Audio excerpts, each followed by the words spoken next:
Century 21 et ses 915 agences immobilières au service de vos projets partout en France présentent Sud Radio Conseil de famille.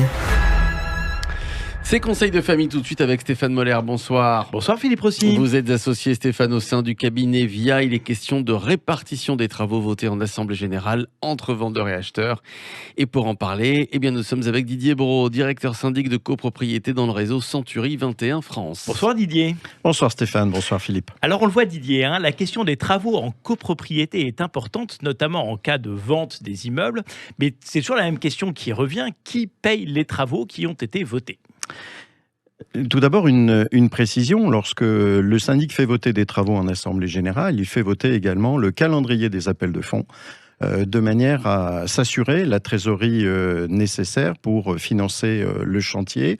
Et le syndic prendra toujours la précaution de vérifier qu'il a bien en caisse, sur le compte de la copropriété, 100% du montant total de l'opération. Alors qu'est-ce qui se passe après la vente ? Après la vente, le notaire va envoyer un avis de mutation au syndic. Cet avis de mutation va donner le nom du nouveau propriétaire et la date de l'acquisition.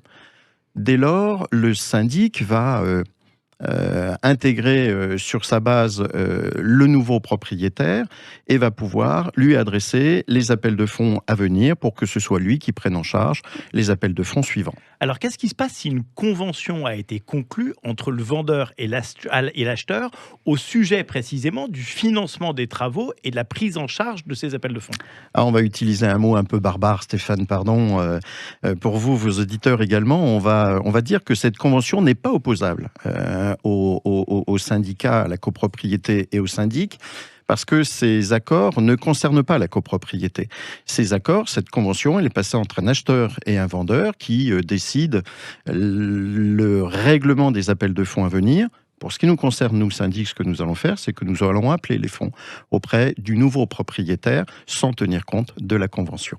Donc, ces fonds devront, en cas de convention, venir en déduction du prix d'acquisition. C'est très souvent comme ça que les choses se passent chez le notaire. Merci Didier. Merci. C'est très clair. Merci à vous. Merci Didier Brault, directeur syndic de copropriété dans le réseau Century 21 France. Merci Stéphane Moller.